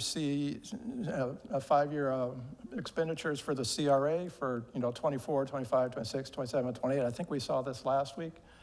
So in 24 here, we've got 134,000 in personnel, 87,000 operating, and then we got some capital here, about 100,000, grants of 100,000. The last loan repayment on the property is 100,000. Money available still in the CRA fund is the 368,000, plus you still have fund balance remaining of 301, so you got a little over 600,000 available in the CRA fund. Question? does anybody, go ahead, Commissioner, Vice Mayor Lund. What are we flex paving downtown? Does anybody know, Tom? He's moving, he's just a little slower these days. I'm sorry for the interrupt, Al. The flex pave is Not funny. some of the tree wells downtown. We've done some in the previous past. Instead of putting the metal grates in the tree wells, we've been putting either gravel or sometimes mulch, which is not a good idea. So we'll be putting a flexi pave, which is a porous rubberized material, much like they use in Disney and stuff. And we've had a lot of success with it. I just didn't know what we were flex paving. I just didn't, where are we gonna do that? Are there any other questions? Did you have anything else? Not on this slide, no. Anything else? The North Pinellas beautification, Yes, and that's a little bit part of the CRA, right? And then also Safford Street. a very small part of it, I think. Where would the rest come from on that? I'll have to ask Ron. I mean, the money, North Pinellas North corridor, Pinellas. we've got 500,000 in the penny fund. In a past year? Yes. That we keep Yes, rolling? we're carrying forward, yes. You know, that's getting back to what Commissioner Kulianis is saying, there are some funds that have been what I want to call, I know we call it earmarked, but somewhat encumbered for a project that was approved, like, for example, North Pinellas is probably 4 or 5 years old, 4 or 5 years At ago least. that we earmarked or encumbered that. It's 500. budgeted, yes. Yeah, and we keep moving it forward. So there may be some, I don't know where you would find that money. Would you find it in our current CIP, the North Pinellas? In fact, it was on those 4-page ARPA sheets there. It's page 3 there, it's where we got it listed. But yes, it's part of the, That's- current year 2023 penny budget. Okay. So we just keep rolling it forward. Yes. Waiting for that DOT approval to bring to you, that'll make you happy. Did they finally do it? Not yet, he keeps telling me we're close. we're right there. Yeah, it doesn't work. I've Again, been hearing that the other yet for proposal, like 2 years now. You've not so- been happy with the other proposals we brought back to you. Okay. But we're getting And let me ask, can we get away from the private property beautification, or are we gonna, We're whatever away they, from the private, this is all within the right of way. we got away from that? Yes. No, Well- there's been none, we search every bit, and we've had some out there that hasn't come through and said, so no, that's still on our study search. If we can find one to cooperate with us, we've got tree money, there or we've something. got money to do it. So it's an open-ended. Most of the ones you see not done is because the people haven't agreed with us quite yet on that. But Tom keeps revisiting them and saying, have you changed your mind and stuff? But that is budgeted and direction from this board to keep pursuing any of those private interests the public-private partner with. Our direction is to pursue those, and we are. There's, let me just say this, there's a number of projects, the best way to put it, that were approved a long time ago, that in a galaxy far, far away, that are still being done. And we don't hear about them here, like the North Pinellas beautification is one, the Safford Street, this flex paving is another part of all of that. And that's something that I don't think, unless that we talk about it at a commission meeting, you're not gonna be aware of it. So it may be something that, to give, maybe Tom, have him give everybody a rundown sometime as far Yes. as what's going on with the downtown and past plans that have been approved and the approach being taken. So, Yeah, I think that's important, because some of the things you might want to get done with this new budget are already in the old one, we just haven't got to it. We had the case with lighting and stuff, we're still having a problem on 9-month or more backlogs on the industrial-type lighting we need to light streets in cities and stuff. That's already funded. When you say, oh, where are the lights? You don't need the funding's there, we just can't get the product. And we're not gonna put Home Depot house things on there, it's the use and a waste of money. So, it's good for him. We'll work on that list of the things we've got on hold, already funded by the CRA, already in there, that we'll have to roll over because the material problems or other problems. So we'll work on that list to get back to you of the things that have held over, especially in the last year since we've had this big supply problem. We should have had a lot of things done this year, and it's not because all the things we got doing, we can't get the materials to do them with. okay. This is my last, oops, I'm sorry. Commissioners, anything else on this item? This is my last slide. I don't know if you any more direction on the CRA fund. Do you want direction on it? No, it just, I think the theme of it is we do have money in the CRA that's gonna be discretionary money. I don't think we're ready to commit yet. Like I say, we got a lot of things in the hopper to use the money for, but it's available. Budget is $365 to us. You can make changes, do things. You see, you've got about $600,000 in the CRA. So as you come up to this budget year, even after October, if there's a project that comes up, we do have funding in the CRA to be able to do that with. So I think the biggest picture from this is you've got money there, and we don't necessarily have to commit it now because I'm not sure if we need to get the priority set, but you do have some funding ability within the CRA, and I think that should be the big theme, that anytime October through the year, we can commit, you've got money to commit there to a project that you deem as a priority of yourself or the citizens.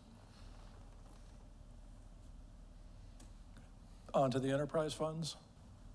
I think, it's good to have money, and it's probably good to just leave it there for a while until we get things I'm sorted good out. with that. And I know that Mr. Function's got a lot of things that need to be done. Is that what you're getting at? Yes. Okay, and I mean, I can tell you some things that I want to get done, but right now, I wouldn't do that, given what I'm hearing from everybody else as far as what we need to do, so. For example, Orange Street is in the CRA. East Orange Street. Okay. So we could pay for brick repair out of this fund if we Yes. want to, as an example, rather than taking it out of Penny or something like that, so. Don't ask us for ideas, Ron, you're liable to get them. Okay, I'll be quiet. Okay. I will go on to the enterprise funds now. And just to provide some slides, just did, like for each enterprise fund, I just did a couple slides. One's the expenditure, one's the revenues, one's the expenditures. Starting out with the water and sewer fund, you've got about 18.5 million of revenues, increasing about 523,000. There's no current, there's, in the current ordinance, there's no rate increase, but a lot of the revenues have increased because of new accounts and consumption increase. So that's the revenues. Expenditure-wise, I'd like to point out that, okay, we've got the way the operating costs are increasing, like 1.2 million, a 23% increase over the last year's budget. To offset that with the current rate structure, we're keeping capital at a minimum in the water and sewer fund, so we're seeing a decrease of almost 1.8 million in capital outlay in the water and sewer fund. And this just breaks down personnel services as 36%, operating 32%, capital 14%, debt service 10%, transfer 7%, a little bit of reserves, a 0.3 for 100%. And I don't know, any questions on the water and sewer fund? Yeah, I have a question. It seems to me, and you've highlighted it, that a 23% increase in operational expenditures is just through the roof. I mean, the average, I don't know, PPI or whatever has been 8-point-some-odd% over the country for the last year, and we're looking at 23%, and I'm kind of wondering what we're doing wrong here. Oh, we're not doing anything wrong.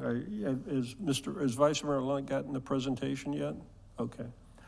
I think you're going to find that it's the same thing going on with all the cities in the Tampa Bay County. Well, maybe that was a wrong expression to say, Yeah. what are we doing What's going on? wrong? It's, how did this come about, and how can we avoid future increases that are... I mean, you are correct. The expenditure there is a little bit high.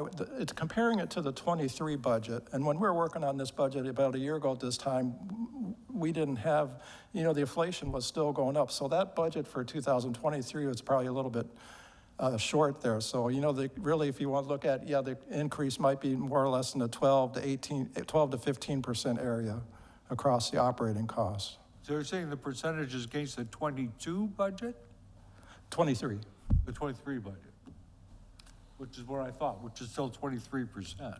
Right, based on, going into 23 budget, which was a little low based on the inflation was just going up during the time we were working on the budget last year. Oh, I understand, okay. You've had the presentation, right? Okay, I'm keeping my mouth shut. okay.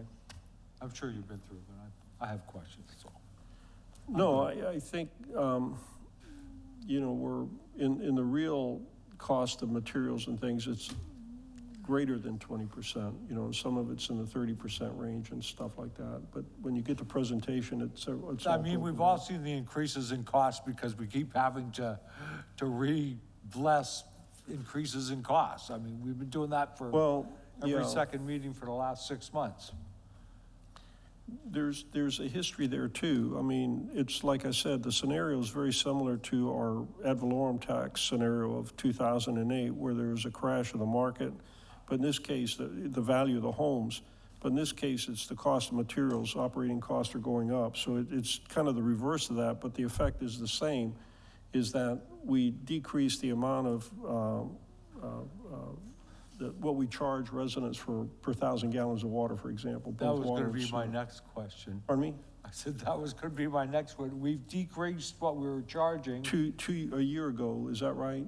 Correct, we went a 2.2% reduction in the Right. rates. And quite frankly, now, all these increases with that decrease, it's not, you still have to keep the plants running, and it's costing more to do that, but and it's all the same money. The money that people pay is used for both operating and for capital. And so when the operating goes up, the capital expenditures go down. So should we be doing another rate study? Can I say something? Yeah. It's just a little bit unfair for you to, not to ask the questions, of course, but until you see the presentation, it would answer pretty much a lot of the Okay, well, I questions haven't that seen what the you're having, right? presentation yet, Oh, the obviously. rate study has been done. Pardon And me? the rate study has been done this Oh, year. okay. That's what they're gonna meet with you on. The last rate study we did, we were gonna do updates, but then seeing what was going on, Mr. Herring and the staff went ahead and did a full update. So All you're right, going to get the whole appreciate it. thing in I'll August, table I my guess, right? comments When till Mr. then. Kuliak, Commissioner Kuliak gets back, then you'll see the whole presentation on, would it be the rate study we're going to get in August? Yes. Okay.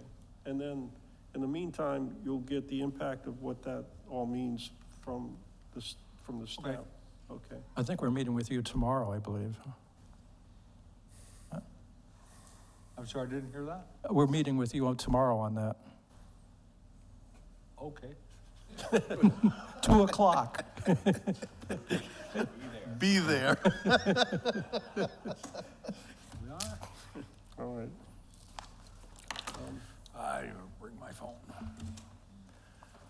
I will go on to the sanitation fund. And, you know, most of the, you know, it's the charges for services, you know, by waste management, refuse recycling, and the yard waste for the tipping fees, increasing about 550,000 based on the new contract. Like I say, the majority of the revenues are all the 100% of it is the charges for services. Going to the expenditures, of course, on the other side, you got the revenues for the charges for services, paying waste management, then this is their fee, it's about 476,000 going up for next year. Operating expenditures are 83% of the sanitation fund budget.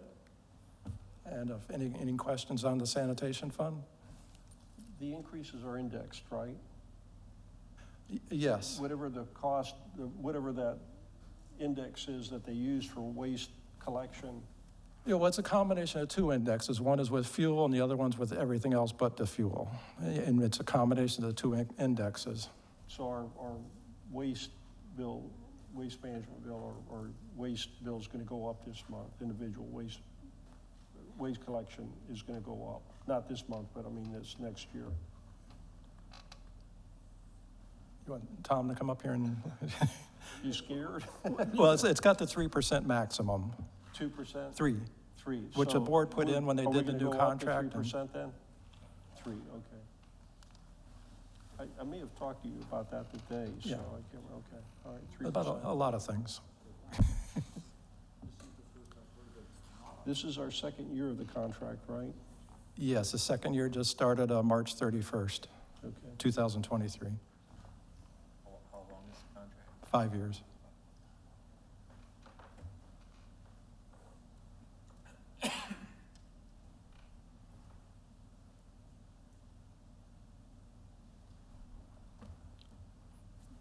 Okay, on from sanitation fund to stormwater fund. Revenues total 2.2 million, an increase about 93,000. 100% charges for services. The rate increases are 0.50 per equivalent stormwater unit per year. The charge will be 1015. The current rate plan for stormwater is that same 0.50 per year through 2025. I would imagine, I think probably next year, I think we're due for a rate study with stormwater, so we'll be budgeting for that. So that's the revenues of the stormwater fund. And just a breakdown of the expenditures, you know, you got your personnel, operating, capital outlay. We're trying to keep capital to limiting it. We're trying to want to get Pent and Gross done first to see how much, you know, that's going to end up costing. If we might have a little extra money in the stormwater fund for Pent Gross. So basically personnel 36%, operating 31%, capital about 10%, transfers 8%, and some reserves 14%. So that's the stormwater fund, if you have any questions.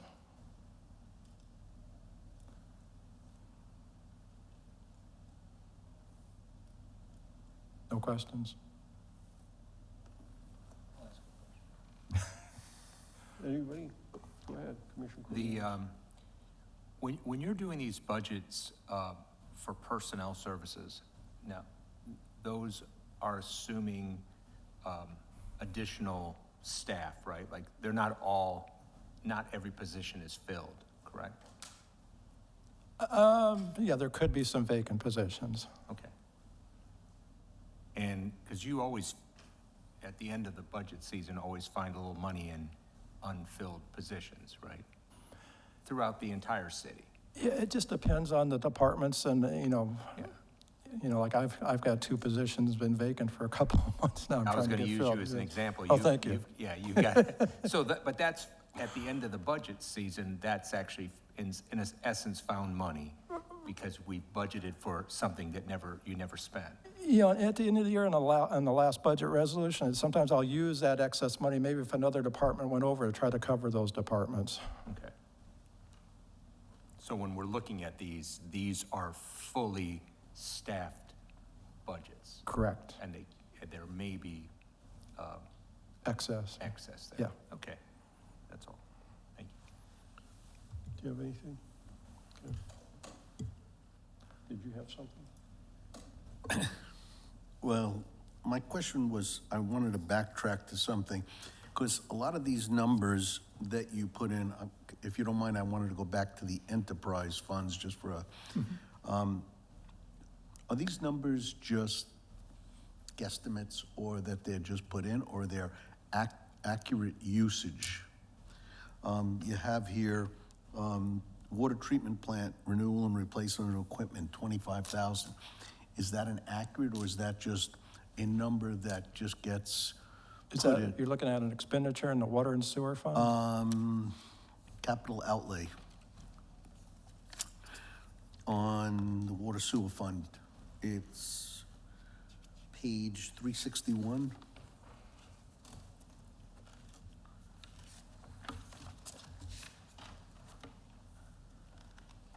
I got the feeling if you're getting in the estimates, that's probably the Public Services Department when they, estimate their expenditures. In here also, see, just not, you have the meter readers, and you have replacement Chevy Silverado. So my question would be, and I know this is not you, but I need to ask the question, is that necessary? Yeah, the page you're talking about is the minor capital outlay Right, of the yes. enterprise funds? Yep. Yeah. I guess that would involve whichever department. I didn't hear what you said. Whichever department, if it's enterprise funds, water and sewer. Oh, it's my department. We've got a, sorry, I forgot, yeah.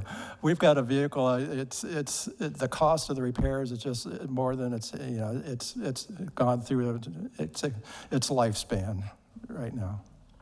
So that's not. We get the estimate from the vehicle maintenance department. You're going to be getting a list of all the vehicles from fleet, all the replacement ones, and the criteria, what's the mileage, evaluate. Right, That's all in the works for you. I still have that book, I understand, but It'll I'm, be updated though, I think. I don't know if it's got these budgetary ones on there, does it?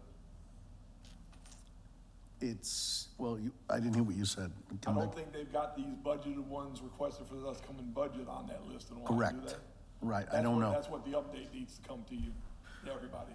Well, just because, I'm asking the question because I have this highlighted, you have meter readers. Why are meter readers driving around with Silverado? That's more like a police vehicle or a larger vehicle. For a meter reader, do we need that? I think that has something to do with what's available and the pricing and what's available. I'm not so sure, but. Yeah, I know think fleet- the vehicle maintenance supervisor gives us direction and said, we need to budget for this vehicle. Yeah, go ahead, Tom, because was that one of the ones, I know there's several, it was due to pricing or what's Well, available. there's a couple of reasons. One is, not only do they do the mirror changes out, they also do some maintenance work too. Number two is that the price between a Silverado and a Colorado is mere pennies, but the long-term value of the truck is much more. So you're better off having a Silverado than having a Colorado. Okay. I didn't know the answer to that. It just, I didn't know, I don't price them on a day-to-day basis. And again, that's some of the detail we want to get to this board, so they came up with last budget, know this one, when we do these things, what that rationale and what it is. So Tom's heard to update that list, make sure all the ones on there to update that with those reasoning and what came into the process of deciding from our fleet manager, what is in that process of deciding on that particular vehicle. Okay. Mr. Herring, continue, please. Okay. Golf course fund. A budget of about almost 2 million, increase of 315,000. Of course, that's 100% of the charges for services for the revenue. I gotta say the golf course fund has done great the last couple years. I think, I was looking back, they used to average maybe in the mid 40-some thousand rounds of golf. I think the last year it was like 55,000 rounds of golf. I'm looking at Howard, but I think 2 years ago it was 55,000 rounds of golf, and this year 62,000 for 22. So it's, you know, revenues have increased nicely. We've gotten, I think we're projecting that the fund balance will be out of the negatives for the first time in a long time, so that, you know, they're doing a great job with the golf course. So that's why we bumped up the revenues to what they've been the last couple of years. And on the flip side here, we've got the, you know, the 2 million of expenditures, most of it operating costs, $117,000 increase. I think some of that is due to, you know, they're having more people at the golf course. They need some more supplies for the golf course, beverages and everything else they sell. We also put in, or they did, $250,000 for capital. They're gonna do a $200,000 tee box reconstruction and preliminary design for the new clubhouse, $50,000. Personnel 31%, operating 54%, capital about 13%. And with that, I'll open it up for any questions on the golf course fund. I was just going to ask, the tee box reconstruction, what does that involve?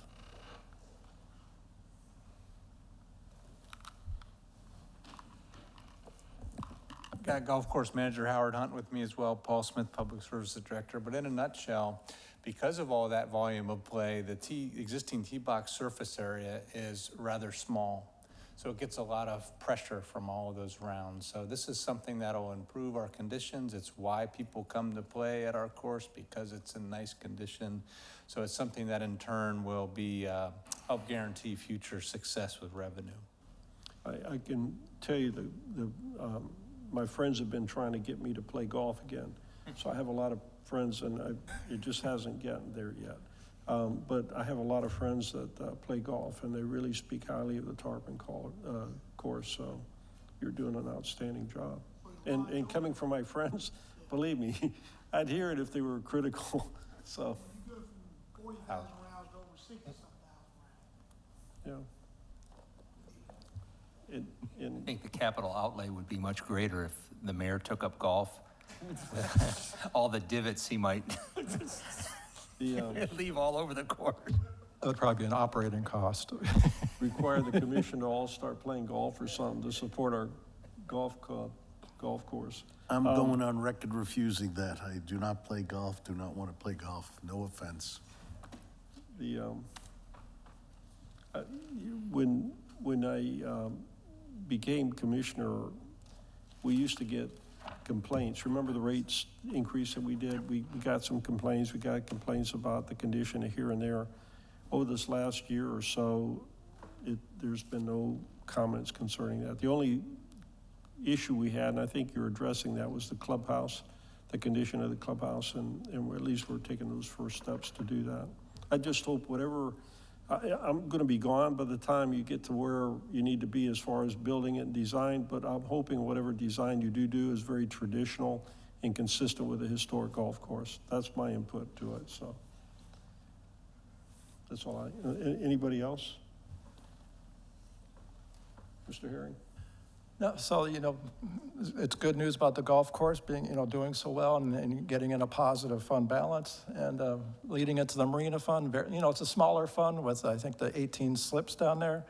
You know, it's only got a budget of 150,000, going up about 10,000. It's all charges for services for the slip rentals.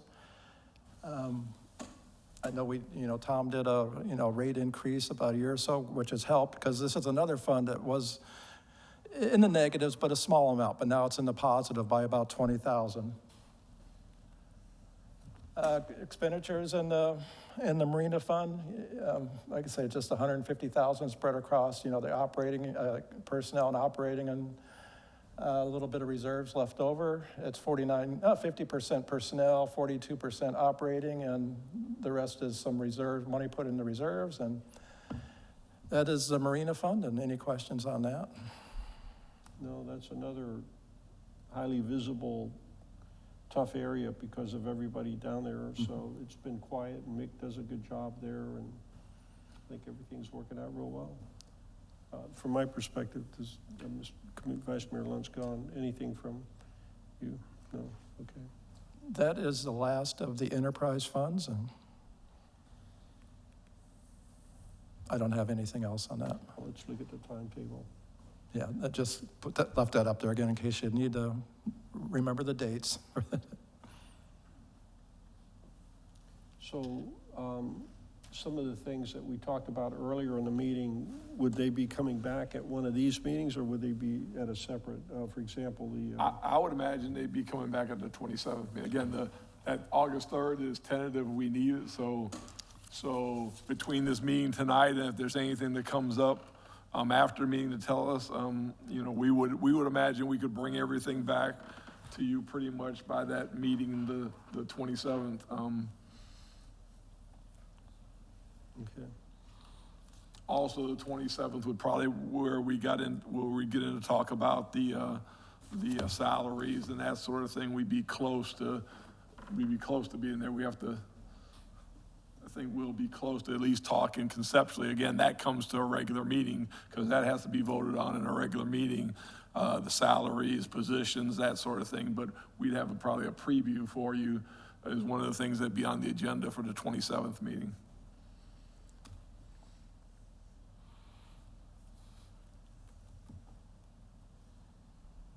Okay.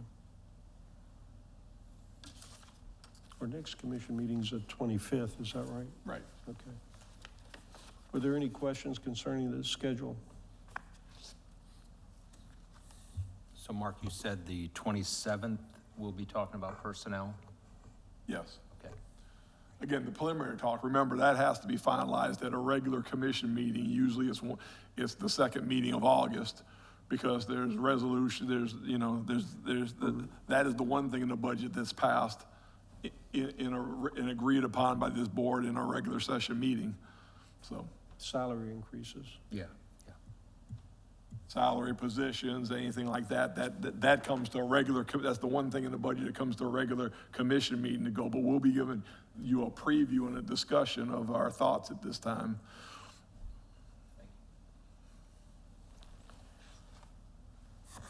Okay.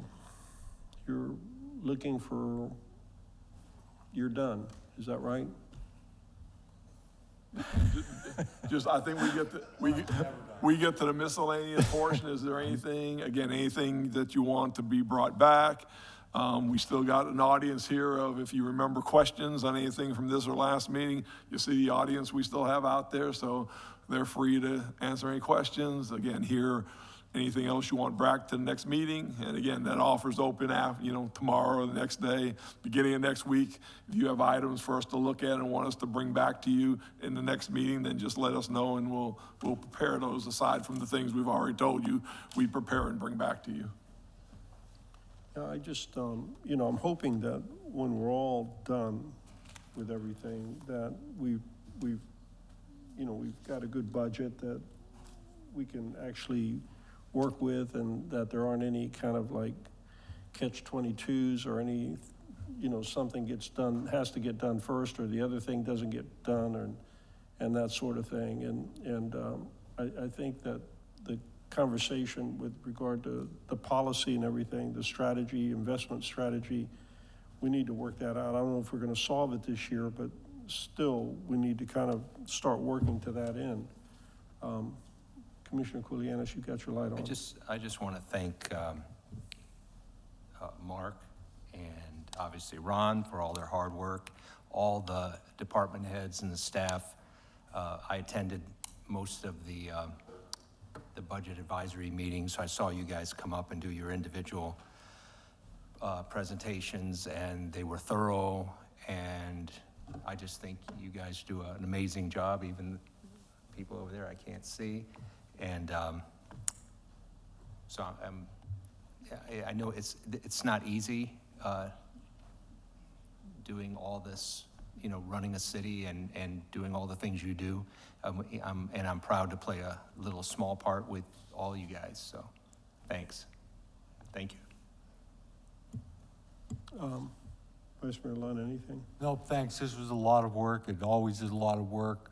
As always, you've all done a very professional job. It's appreciated. The only side comment is, next time you send me a meeting announcement, check with Trish to see if I got it, because I didn't get this one at all. And I know I seem kind of clueless there, but that's why. Again, I just want to thank you all. I had very few questions because most of my questions were answered. If they weren't, I kind of made the calls. I just want to thank you all. It's not easy to run this city. I've learned that in the year and a half I'm here, and I just appreciate all that you do. And I wish you luck in your presentations to the other commissioners. From my perspective, I kind of look you over to kind of see, and you all look a little bit like tonight, a little bit, what would you call it, uncertain. And I can tell you, I should be looking the same way as maybe everybody else up here as well, because there's a lot of things going on that we're not sure how they're all going to play out. And we just have to kind of keep going with what we're doing. I know, is Renee still over there? No, she's gone. But it's the same thing with the projects. You don't know what projects are going to come along. And you could have something in mind for a piece of property over here. Next thing you know, somebody's coming in and doing something on it, which is a little bit of a surprise. And sometimes it's consistent with what the city residents want. Sometimes it's not consistent. It's the same thing with, the meeting we had with Tommy the other day was very helpful. And we'll make that presentation to the public, and I'll make sure that, the arguments are solid and that there are factors way beyond our control. Of course, we kind of contributed it because of trying to allow residents to have them pay less. But sometimes it's just like that millage rate that happened in 2017 or 2016, where the millage rate decreased, then the market collapsed. The same thing. We decreased at 2.2%, not knowing what was going to be happening. And now all of a sudden, we're kind of like, we're even behind the power curve, or behind the 8 ball, just because of that 2.2% as well. So. And I'm hoping whatever we come up with policy, this whole business and I'm a strong believer, if you've got a process in place, then everything works fine. If you don't have a process in place and every year it's different, you get a different read from us every year because of this has changed, that's changed, then it's hard to kind of keep on track with things. You go 2 steps forward, 1 step back. But if we can kind of continue developing these policies. Our Charter Revision Commission is going to be sitting next spring.